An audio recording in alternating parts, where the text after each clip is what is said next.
Hey, you guys, I'm moving. Yep, you heard it. We are moving from a high rise apartment to a 3-story apartment, y'all. So, this apartment is in Uptown. It is literally 1 minute drive from the Galleria, 5 minute walk from the Galleria. It has amenities, it has trash. It has security. It has a concierge. So, anytime somebody delivers packages or even if a guest comes or something like that, the concierge has to send these people up. And as you guys can see, like, you need a key fob everywhere you go to open up the gate to even get on the floors. For you to even get on a floor, period, you need a key fob. So I like that the security in this place is very A1. So people can't stalk you, people can't find you, people can't follow you, which is really, really good. Also, they have 2 floors that are penthouses, which is the 34th and 35th floor.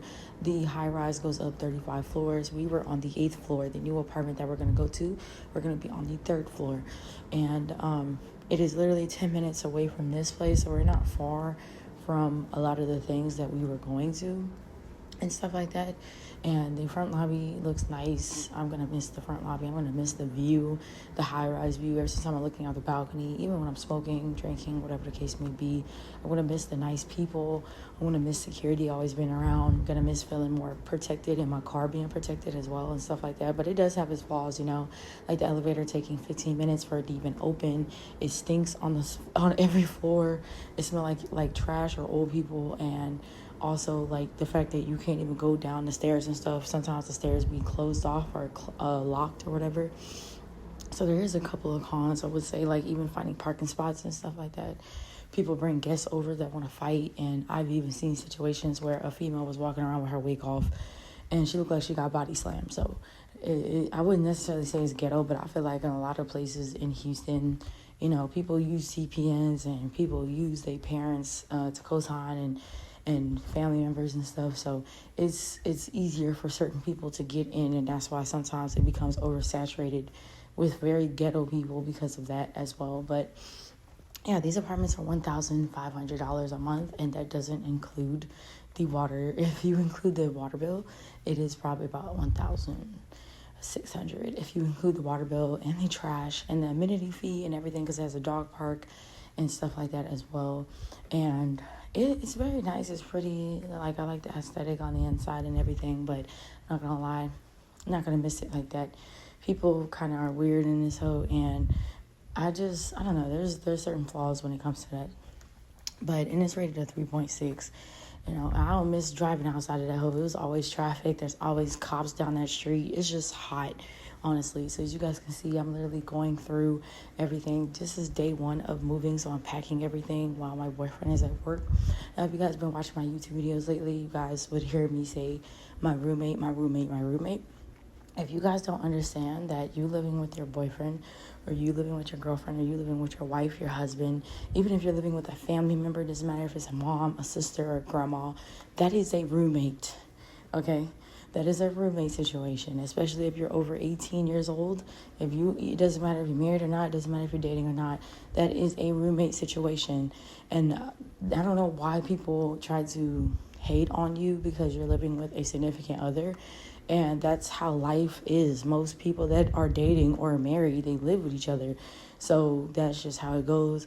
Me and him had an on and off relationship, and he asked me to live with him to see if we could make it work possibly, futuristic wise and stuff like that. And I'm not gonna lie, it was a lot of challenges and stuff like that, but we eventually got back together, and we're officially been dating since I moved back in and stuff like that.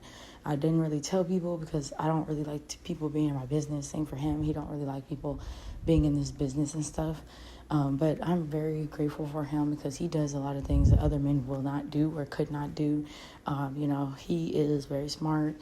Me and him can have endless conversations. Me and him can talk for hours. He's very intellectual. So you can talk to him about anything, conspiracy theories. You can talk to him about like really, really, really smart things. You can talk to him about anything, like advice, things that require advice, anything. And he's very wise. He's older than me. So I like listening to him and learning from him as well. That's another thing. Like, don't ever live with somebody or date somebody that you cannot learn from, because Like, what are they really adding to your life, you know? And he invests into me, I invest into him. He does things for me, I do stuff for him. He buys me stuff, I buy him stuff. So it's a win-win situation. He never put his hands on me. He never yelled at me like that. He never cursed me out. He never did anything crazy that these other men usually do. He's not really a toxic man. I would say the only thing that makes him toxic is certain things. But we have little petty arguments from here and there, and sometimes he's impulsive and he does stuff without thinking, and sometimes I'm impulsive and I do stuff without thinking. But hey, nobody's perfect, and you got to realize that in life. But me and him are here for each other, and we actually deeply love each other compared to other people that is in our life and stuff. But yeah, while he was gone at work, I was cleaning. This was part one. The part 2 day was when we were going to get the U-Haul. So the next day after this, y'all, we get the U-Haul and we go and take all the furniture from this apartment, the first apartment. We put all the furniture in the U-Haul and take it to the second apartment. And then that took about 6 hours overall, y'all. It literally took 6 hours. It took 4 hours to put everything that was in this apartment in the U-Haul, just because of how slow the elevator was, because of how strong my boyfriend is, because I'm not strong. So he had to carry mainly a lot of the heavy stuff in the apartment and stuff like that. And so I had to help him with that type of stuff. And then also driving there from this apartment to the second one we're moving to, it's only a 10-minute drive. So it took us about 15 tries going up and down the elevator, taking all that furniture to the U-Haul, and then taking the U-Haul to the second apartment. It took about 2 to 3 hours to take out all the furniture and put it in the new apartment. Okay, and then we also had to clean the new apartment as well, which took another hour. And we had to clean the old apartment as well. The second day when we had got the U-Haul, we wiped down the counters and we cleaned the fridge and the microwave and the stove and all that type of stuff, the bathtub and everything. This was when we dropped off the U-Haul. It was already 10:30. Got some shrimp and some fries, y'all. I had to bust down after that long day. And you guys can see it was 11:36. That's when I made it home. Literally nighttime, had to go to sleep. All right, you guys, it is the next day. As you guys can see, I'm sweating already. I'm hot. It's spicy out here, y'all. And we are going to go to Home Depot to go buy a vacuum, because we don't have a vacuum and we need a vacuum. We already deep cleaned everything else besides the microwave and the fridge. So that's the last things that we would have to do. And then we're gonna, after we're done with that, we're gonna head out and leave. And then we gotta go get pocket water and some supplies for the house. So today is gonna be a very busy day. And we threw away a lot of stuff from the old apartment. 26 a.m. We woke up at 9 or 8:50 or something. So we had to start our day early anyways. Went to sleep at like 3 a.m. last night, even though we was fucking tired, hot, sweaty, all that. We have to mop, and we got the vacuum, which is right here. It's the shampoo vacuum. It's actually a regular vacuum and a shampoo vacuum combined. This is how the fucking room looks, y'all. So much, we've been doing so much, bro. We literally been killing daylight. Like, we're waking up at like 8, 9, maybe even 10 o'clock, starting the day. We don't get done till fucking 7, 10 p.m. Like yesterday, we was out from like 9 a.m. or like 8 a.m. all the way to 11, 12 a.m. at night, right?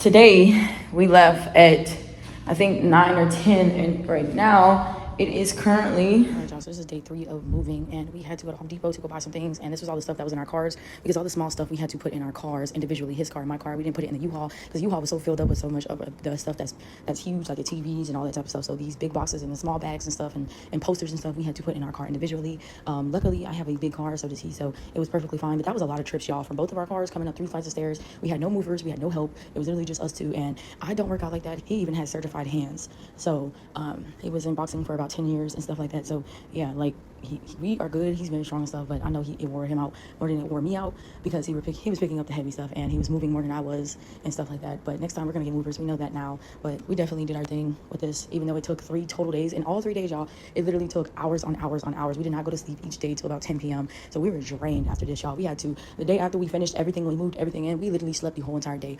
And this was the second day we had moved in, y'all. The video you guys are seeing, we had not brought our dressers in. We had not brought anything really in to put our stuff up, to move our stuff around yet. If you guys enjoyed this video, make sure you guys stay tuned with my journey and like, comment, subscribe.